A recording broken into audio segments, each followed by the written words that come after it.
Эртүрд загт эмгэн өвгөн хоёр ганц хүүгийн сайн хүн болох гэж юу хүснийг нь хангаж хайрлан халамжлан суудаг байжээ. Хүү нэрийн цэнд хүрч ээж ав хоёроо тэжээхэр болжээ хэмээн нутаг усныхандаа магтагдан яригцаар нэг мэдхэд найртай газар дуу аялдаг, наадамтай газар бүх барилддаг эр хүн болжээ. Гэвч тэр хүү найр наадам хөөсөөр эцэг эхийн тэжээх нь бүхэл бэлдсэн хоолыг нийдэж олсон хувцсыг нь өмсөж зүгээд ажил хийлгүй алхайн хөвцээр алс газар нэг баян айлын хүргэн болоод явчихжээ.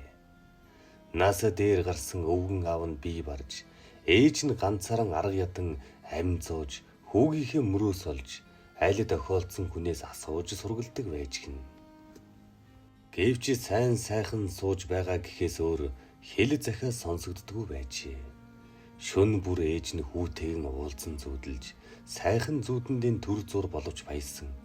Хөө минь маргааш ирэх болов гэж гордон өглөө бүр мордсон зүрэн ширтэн зогсдог байжээ. Ээж нь нас дээр гарч биеийн ядран би ертөнцийн мөнх усыг үзэхээс өмнө төрүүлсэн үрийнхэн зүс царайг харахгүй юм гэж юу. Миний хүү хүний гар харж зовж яваа болов гэж санаашин урт өдөр арай гэж дуусахад ахаад л шүн болж явсан хүн сураггүй. Ядарсан ээж нь ганцаараа л байдаг байжээ. Тэр нэгэн шүн хүүгийн ирж гэж зүудэлжээ.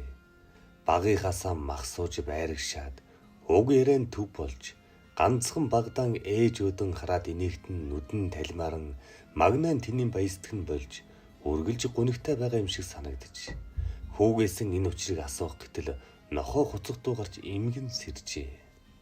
Нохоо боргоох нь эзний бушуул гих шиг санагдан яран сандран гарч очиход танихгүй нэгэн зочин өгтөн мэндэлжээ.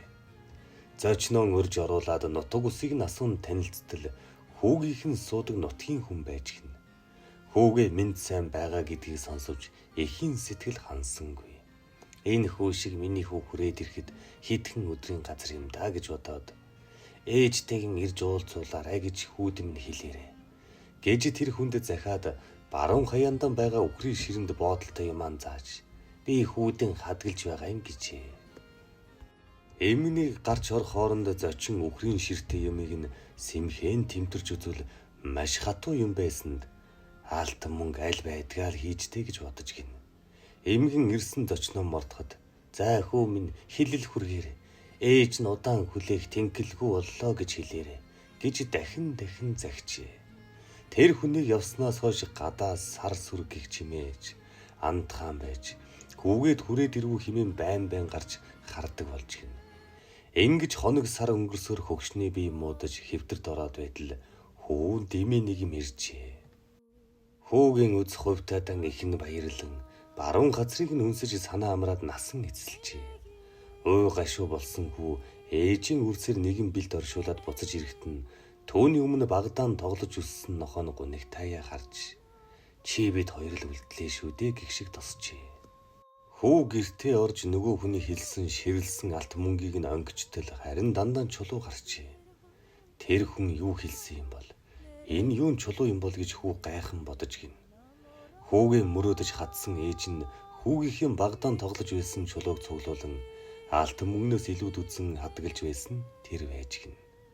Хүү нь очсон тэр хүнээс ээжийнхэн эргэснийг сонссон боловч ширэлсэн алт мөнгөнд шунаж ирснээ санаж гимшин ихэд гутарч гин.